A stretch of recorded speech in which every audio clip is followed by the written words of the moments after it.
पारमार्थिक व्यक्तीच्या भूमिकेतून ही मागणी केलेली आहे.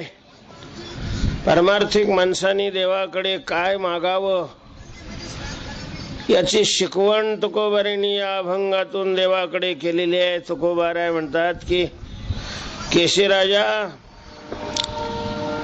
आता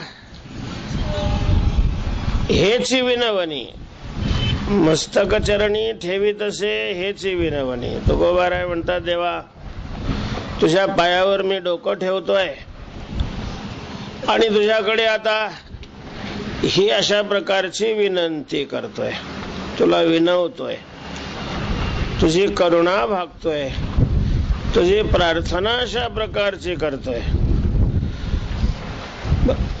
देवाकडे मागत असताना, साधूकडे मागत असताना कशा प्रकारे सावध होऊन मागणी करावी हे शिकायचं असेल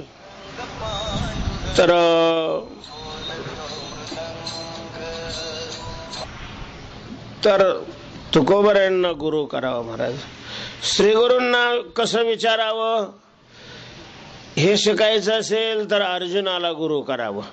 ज्ञानोबाराय म्हणतात, अहो श्री गुरु ते जय पुसावे, ते तिही माय सावध व्हावे, हे एकलेची जाणे आघवे सव्यसाचे. श्री गुरूंना विचारायचं असेल तर कोणत्या मर्यादेत सावध असलं पाहिजे विचारणाराने, हे अर्जुनाला चांगलं समजतं.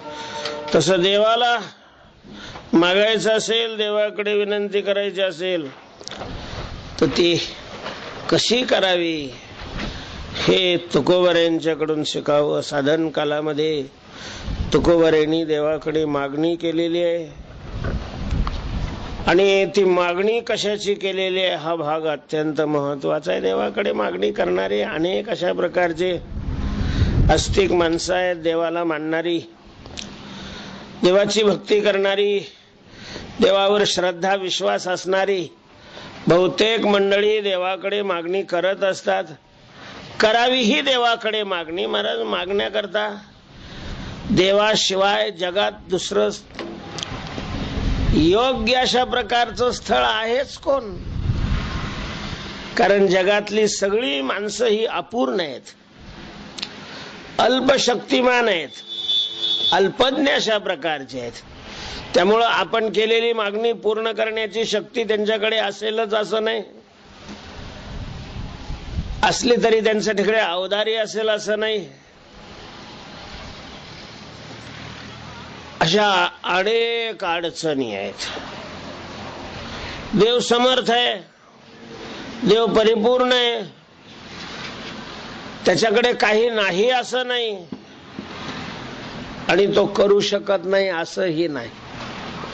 तुझे अवधार्य जाणो स्वतंत्र, देता न म्हणशी पात्रा पात्र, कैवल्य ऐसे पवित्र, जे वैर्याही दिधले परमात्मा काहीही देऊ शकतो. महाराज तो उदारही आहे आणि संपन्नही आहे. लक्ष्मी म्हणजे जागतिक लेवलच्या कॅबिनेट अर्थमंत्री, जगाच्या अर्थ खात्याचं सगळं अशा प्रकारचं सगळी यंत्रणा ज्यांच्याकडे आहे त्या लक्ष्मी आई साहेब आहेत. आणि त्या लक्ष्मी आई साहेब त्यांची पत्नी आहे, लक्ष्मी आईची जयाची दासी. त्यामुळं देवाकडे कमीचा प्रश्नच नाहीये, त्याच्याकडे कमीची कमी आहे फक्त, बाकी दुसऱ्या कशाची कमी नाहीये. आणि उदार आहे तो, बाप उदार देवा परिमित, याच्या कशाच्या सदोदित. ए बरं छत्री घे ना, आता हवा बंद झाली ना. तर मागायचं असेल तर देवाला मागावं. मागणे ते तुझं माग. पण देवाकडे मागायचं असलं, देव काहीही द्यायला समर्थ असला तर काहीही मागावं असं थोडी आहे. देव जरी काही देत असला तरी आपण आपल्या हिताचं जे आहे ते मागावं. दुर्दैव आहे कधी कधी माणसाचं असं असतं. एक माणूस असा गरीब होता, लाकूड तोडून ते बाजारात विकून त्याच्यावर उदरनिर्वाह करणारा लाकडं तोडण्याकरता जंगलात गेलेला आहे. त्याचं भाग्य उदयाला आलं. दुपारची वेळ होती, ऊन मी म्हणत होतो, थोडंफार सरपण तोडलेलं होतं त्यांनी, अजून काही तोडायचं होतं, पण उन्हाच्या तापाने तो अतिशय तप्त झाला आणि थोडी विश्रांती घ्यावी म्हणून हिरवगार एक झाड त्यांनी पाहिलेलं आहे. त्या झाडाखाली जाऊन बसला. सकाळी ते काही दिंडीत नव्हता ना, लगेच 7 आणि 7:30ला नाश्ता मिळायला. ते बोंबलं तिकडं संसारात पालथं पडत होतो. देवाच्या सेवेत नाही येत माणसं. अरे कुठं देवा बापाने करून ठेवला होता नाश्ता आणि फिस्ट. तसंच गेलेलं ते लाकडं तोडायला. काही स्वाभिमानी राहते पोरलं नाही, तुझं तोंड पाहणार नाही म्हणून आता कवर करणार. तसंच गेलेलं. भूक लागली होती बिचारा, तहान लागली, ऊन मी म्हणतंय, सावली गार होती, गार सावली. माणसाच्या अपेक्षा वाढत राहतात. तो म्हणे काय वा, इतकी सुंदर सावली आहे, इथं जर पाणी प्यायला असतं तर. लगेच असा चांदीचा तांब्या, त्याच्यावर फुलपात्र, गच्च गार स्वासिक पाण्याने भरलेला तांब्या आला. अरे इतका आनंद झाला. 1-2 घोट घेतलं. तो म्हटलं पण सकाळपासून काही खाल्लेलं नाही, अनुशापट्टी पाणी कसं काय प्यावं. जेवण असतं तर लगेच पंचपक्वान्नाने भरलेलं ताट आलं व तिथं. इतका आनंद झाला. बसून जेवण, अगदी पोटभर जेवण झालेलं आहे. आता उन्हात सकाळपासून काम केलं, जेवण झालं, पाणी प्याला, आपोआपच काय आली, सुस्ती आली. तो म्हणला ताट आलं आणि जर इथं झोपायची सोय असती तर लगेच पलंग, गादी, उशी, सावली तर होतीच वरून. मग पडला. मग आता एवढ्यावर तरी शांत असावं का नाही. तो म्हणला सालं जी अपेक्षा करावी ती अपेक्षा या ठिकाणी पूर्ण झालेली आहे. एखादं भूत तर नाही आहे तिथं. लगेच त्याच्या पुढं भूत उभं राहिलं ना. तो म्हणे अरे बाप आता मला खाणार हे. खाल्लं त्यांनी, कारण ते कल्पतरूचं झाड होत.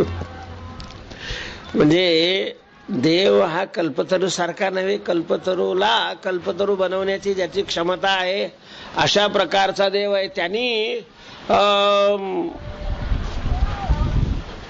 कल्पतरूला दाता बनवलेला आहे. तो काहीही देऊ शकतो, पण आपण काही मागून आपलं वाटोळं कसं करून घ्यायचं,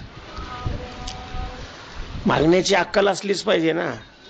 दाता जरी समर्थ असला आणि उदार असला तरी मागणार आणि आपुले हित आपण पाही, संकोच तो न धरी काही. आपल्या हिताचा आपण विचार केला पाहिजे. म्हणून देवाकडे मागायचं, देवाकडे. आणि काय मागायचं हे तुकाराम महाराजांकडून शिकून घ्यावं. पा तुकोबारायांनी काय मागितलेलं आहे. तुकोबाराय म्हणतात, हे केशी राजा. देवाला केशव राजा म्हणतात. भगवंताची जी अनंत नाव आहे त्यामध्ये केशव हे एक नाव आहे. केशी राजा किंवा केशव राजा. तर केशी राजा असं म्हणण्याचं एक कारण असं आहे की केशी नावाच्या दैत्याचा नाश त्याने केला होता, म्हणून त्याला केशी हंता. केशी राजा, केशव राजा, केशचा वध करणारा. किंवा केशव शब्दाचा दुसरा अर्थ असा आहे, ककारो ब्रह्मा, शकारो शिवहा आणि वकारो विष्णू. केशव, क म्हणजे कमलोद्भव ब्रह्मदेव, श म्हणजे शंकर आणि व म्हणजे विष्णू. या तिन्ही देवाची शक्ती ज्याच्यामध्ये एकवटलेली आहे अशा प्रकारचा पांडुरंग. त्या पांडुरंगाला केशव असं म्हणतात. की हे केशव राजा, चरणी मस्तक ठेवी तसे तुझ्या पायावर मी डोकं ठेवतोय आणि तुझ्याकडे ही विनंती करतोय. काय विनंती आहे तुकोबाराय, लवकर सांगा, कारण आमचं अर्ध्या तासाचं प्रवचन असतं. 5 मिनिटं अगोदरच पावसाने घेतलेली आहे. काय विनंती आहे. तुकोबाराय म्हणतात, देवा देह असो माझा भलती ठाई, चित्त तुझ्या पायी असो द्यावे. तुकोबारायांनी देवाकडे जी मागणी केलेली आहे ती चित्त संबंधी केलेली आहे, देह संबंधी नाही. आपण ज्या वेळेला मी असं म्हणत असतो, आपल्याकरता आपल्याला काही करावं असं वाटत असतं, त्या मी मध्ये संघात आहे, समुदाय आहे. आणि त्या समुदायामध्ये मुख्य दोन प्रकार असतात. एक स्थूल आहे, दुसरा सूक्ष्म आहे. एक बाहेर आहे, दुसरा आत आहे. थोडक्यात एक शरीर आहे आणि दुसरं मन आहे, चित्त आहे. जीवन म्हणजे नुसतं शरीर नाही आणि जीवन म्हणजे नुसतं चित्तही नाही. जीवन बनण्याकरता, जीवनाची गाडी चालण्याकरता चित्त आणि शरीर ही दोन्हीही चाकं लागतात आणि दोन्ही व्यवस्थित असावे लागतात. चित्त आणि शरीर. पण त्या दोन्ही मध्ये शरीराला प्राधान्य देणारे तुम्ही आम्ही संसारिक माणसं आहोत आणि चित्ताला प्राधान्य देणारे पारमार्थिक माणसं असतात. शहाण्या माणसांनी शरीरापेक्षा चित्ताकडे विशेष लक्ष द्यावं. का तर हे शरीर आगमापायी आहे, येणार जाणार आहे. त्याचा जन्म झालेला आहे, ते वाढलेलं आहे. वाढल्यानंतर क्षीणता येते त्याच्यामध्ये आणि एके दिवशी ते नष्ट होणार आहे. मग शरीराकरता खूप काही आपण केलं आणि ते शरीर नष्ट झालं तर मग त्याचा काय उपयोग आहे जे केलं त्याचा? त्याच्यापेक्षा चित्ताकरता जर खूप काही केलं तर ते चित्त सतत आपल्या बरोबर राहतं. महाराज काल मला वाटतं प्रश्न विचारतानाही कोणीतरी हा प्रश्न विचारलेलाच होता. तर चित्त प्रत्येक जन्मामध्ये ते असतं.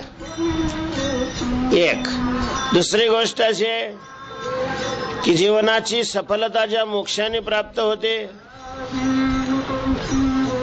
तो मोक्ष प्राप्त करून घेण्याची जी साधना आहे तीही साधना प्राधान्यत्वाने चित्ताने करावी लागते. म्हणून चित्त माणसाच्या नरकालाही कारणीभूत आहे आणि चित्त माणसाच्या आनंदालाही कारणीभूत आहे. चित्त हा अत्यंत महत्वाचा घटक आहे.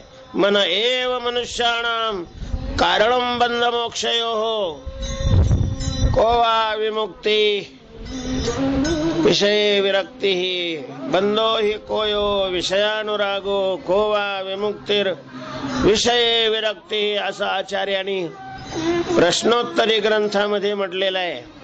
तुकोबाराय म्हणतात, तुका म्हणे मन उतरी भवसिंधू मन करी बंधू 84चा.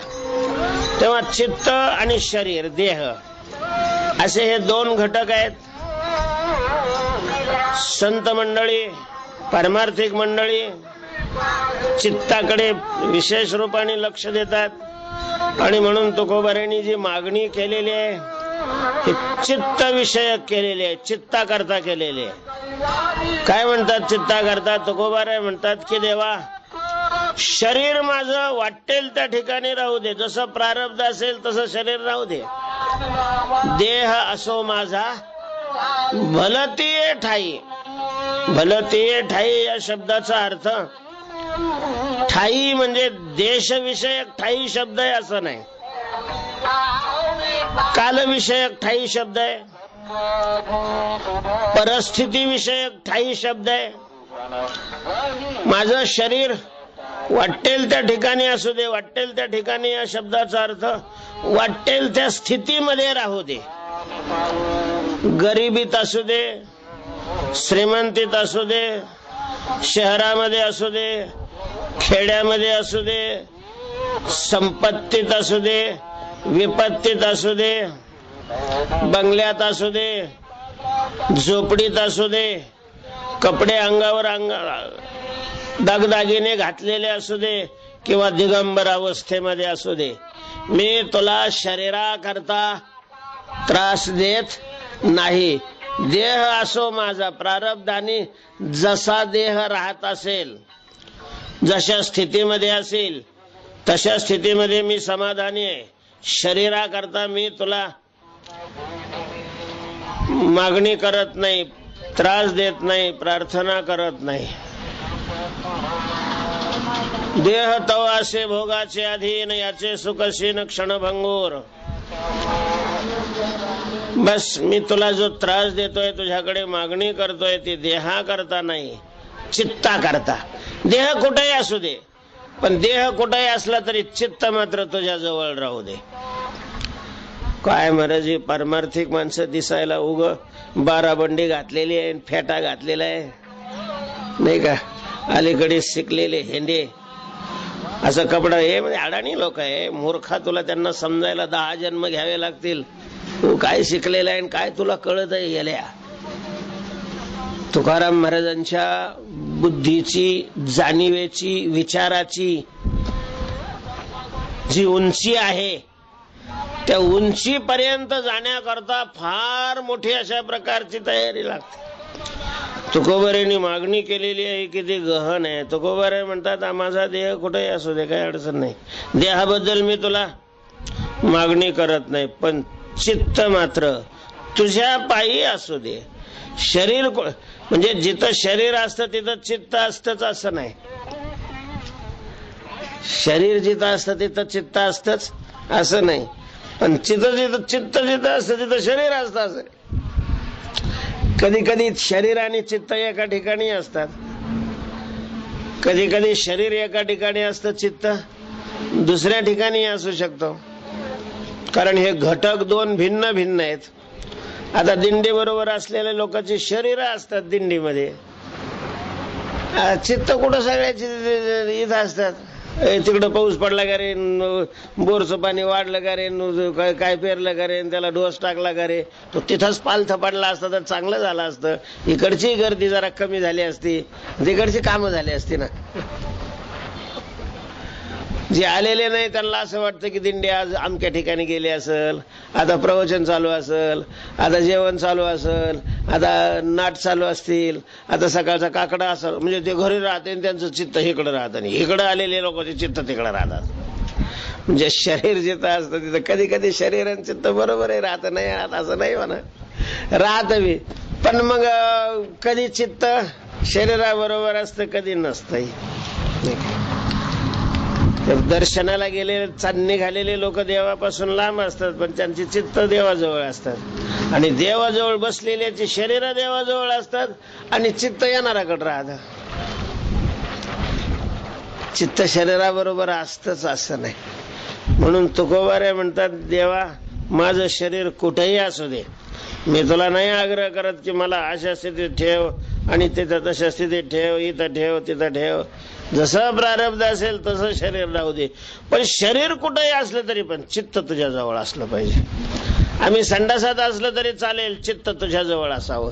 मंदिरात असलं तरी चित्त तुझ्या जवळ असावं. शेतीत असलं तरी चित्त तुझ्या जवळ असावं. दुकानात बसलेलं असलं तरी चित्त तुझ्या जवळ असावं. नोकरी करत असलं तरी चित्त तुझ्या जवळ असावं. दिंडीत चालत असलं तरी चित्त तुझ्या जवळ असावं. शरीर कुठेही असू दे, कारण शरीराचा प्रारब्धाशी संबंध आहे. जसं प्रारब्ध असतं तशा प्रकारची परिस्थिती असते, आणि जशी परिस्थिती असते तसं शरीर त्या ठिकाणी असतं. चित्ताचा प्रारब्धाशी काही संबंध नाहीये, चित्त स्वतंत्र आहे. प्रारब्धाचा शरीराशी संबंध आहे, आणि प्रारब्ध प्रत्येकाने भोगावं असा भगवंताचा संकल्प आहे. त्याच्यामुळं आपण प्रारब्ध म्हणजे परिस्थितीमध्ये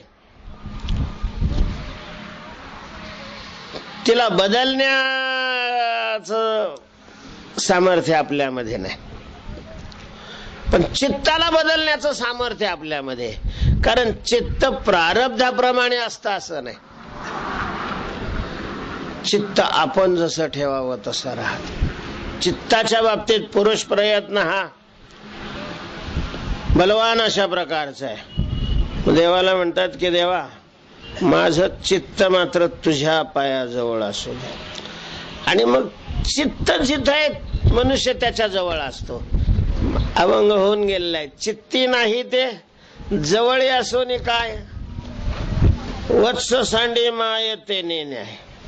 देवा माझं चित्त तुझ्या जवळ असू. फार ठिकाणी ही प्रार्थना केली आहे महाराज तुकोबारायांनी.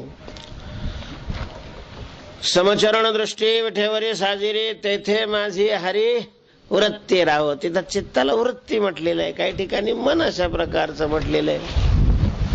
तेव्हा माझं मन तुझ्या जवळ राहावं, माझे चित्त तुझे पायी. रोज आपण भोपाळ्यामध्ये हा अभंग म्हणतो, माझे चित्त तुझे पायी, माझ्या चित्ता तुझ्या पाया, मिठी पडली पंढरी राया. चित्त देवाजवळ असलं पाहिजे, शरीर नसलं तरी चालतं. आपलं तर नेमकं उलट होत. आपण प्रयत्न करून काम बंद करून हे करून शरीर आणतो इकडं, आणि जे चित्त झालं बोंबलं दुसरीकडेच राहिलं. बरं काय करावं? शरीराचं आपल्या हातात आहे, बरं चित्ताचं आपल्या हातात बी नाही. ठरवलं की आता इथं बसायचं, 1 तास इथून हालायचं नाही, बसता येत. नसेल शरीर बसत तर बांधून ठेवता येतं, दुसऱ्याला सांगता येतं याला बांधून ठेव, अमकं कर. चित्ता पुढं कोणाचंच काही चालत नाही. बसलं काटे घेऊन उभा राहिला, ठीक आहे.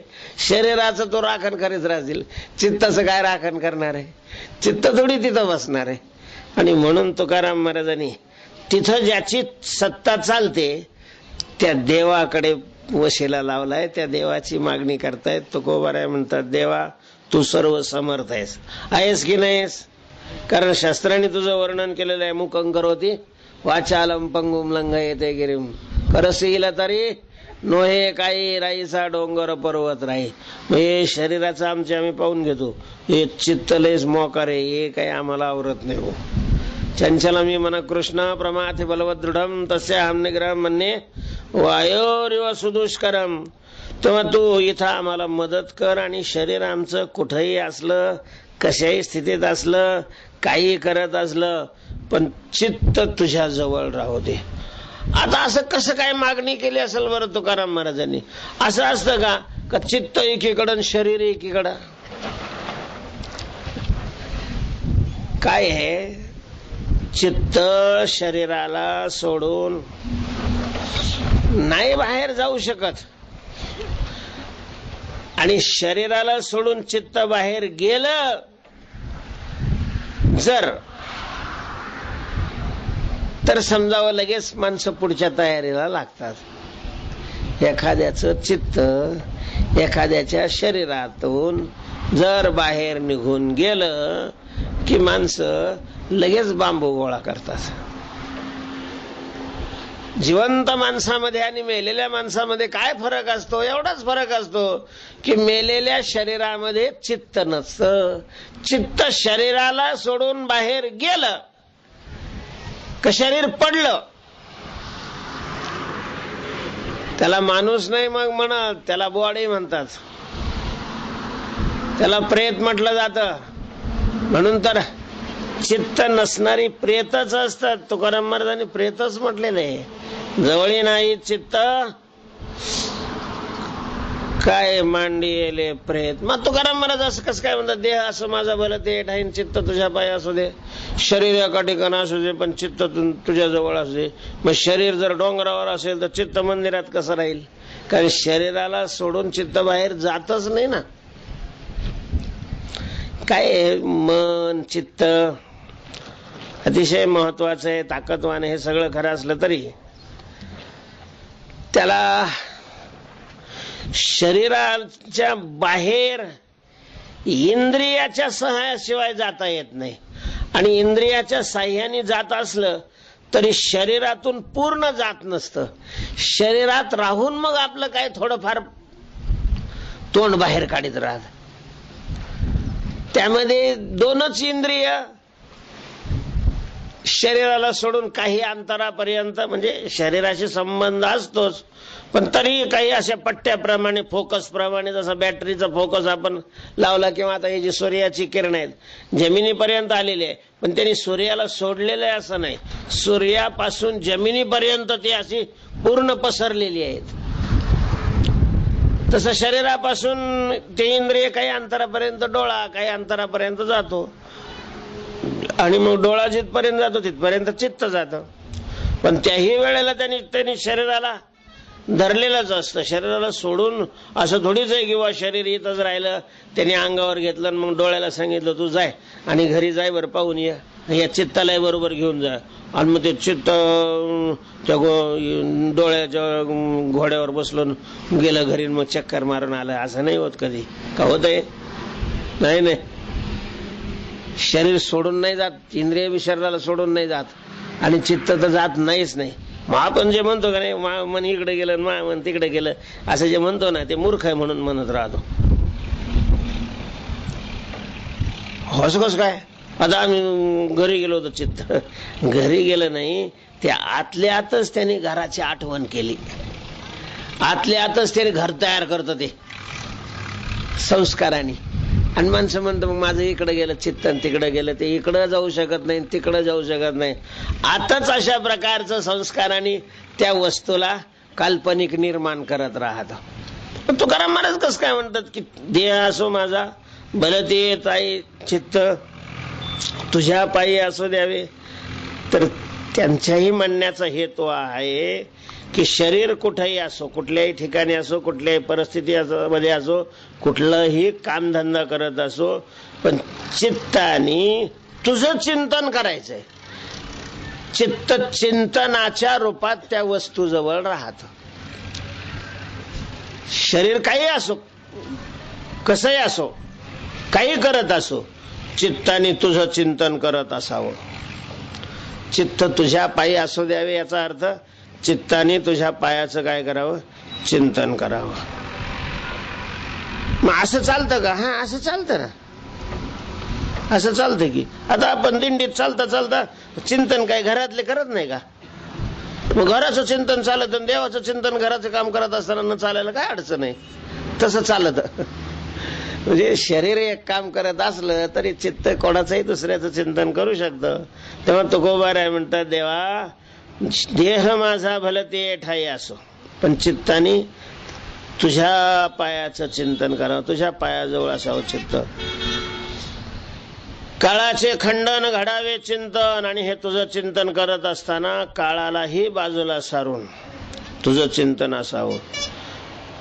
शरीर, मन आणि धन याचाही चित्ताला विसर पडावा, याच्याकडे त्यांनी पाठ करावी आणि तुझं चिंतन करावं.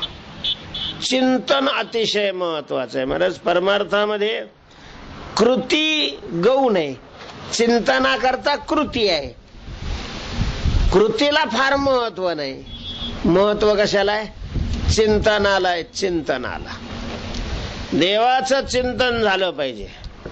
कोणत्याही निमित्ताने चिंतन परीस आहे.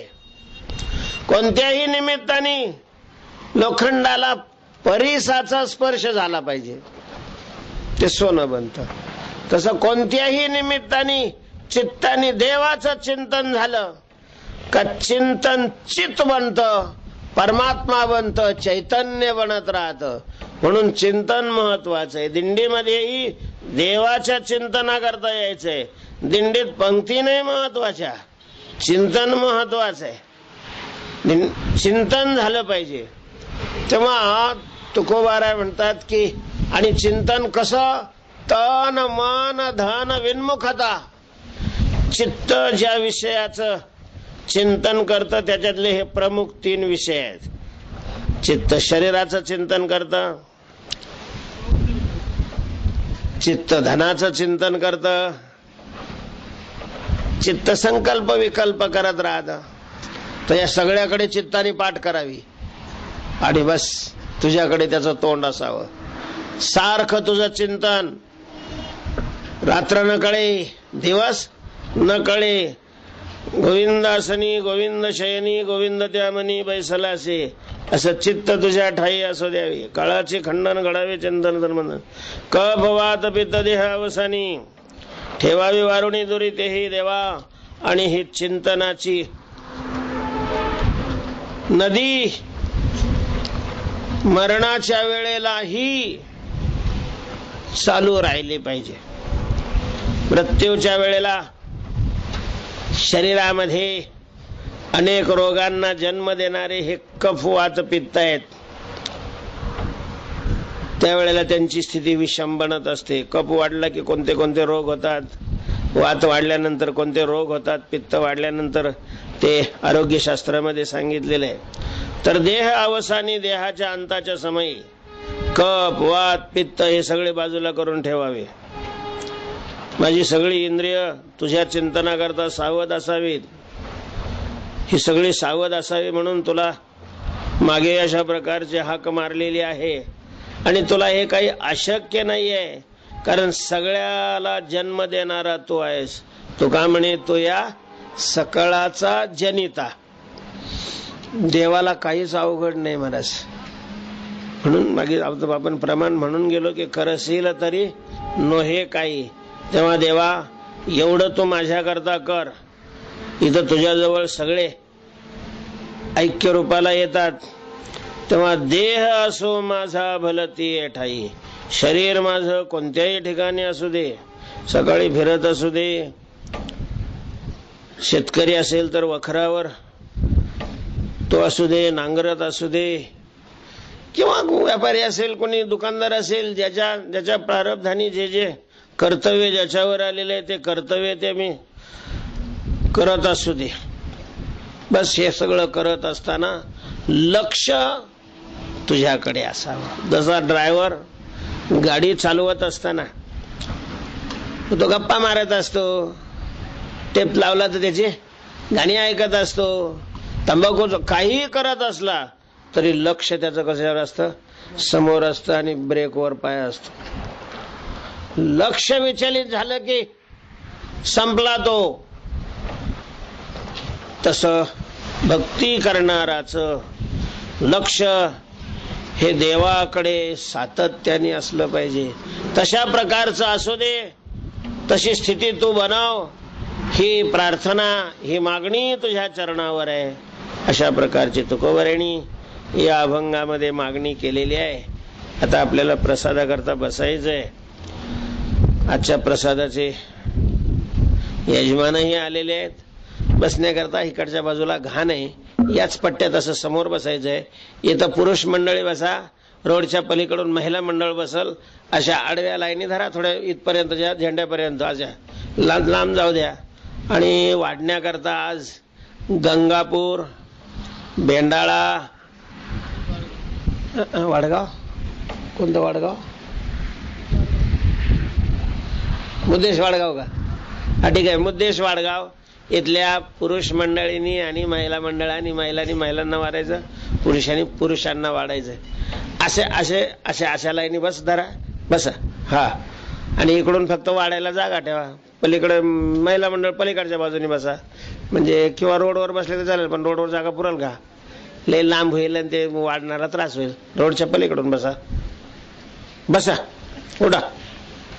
कुंडली गवरधारी विठ्ठल श्री ज्ञानदेव माऊली ज्ञानेश्वर महाराज की. पोळ्याची गाडी आली का रे? हा ठीक आहे.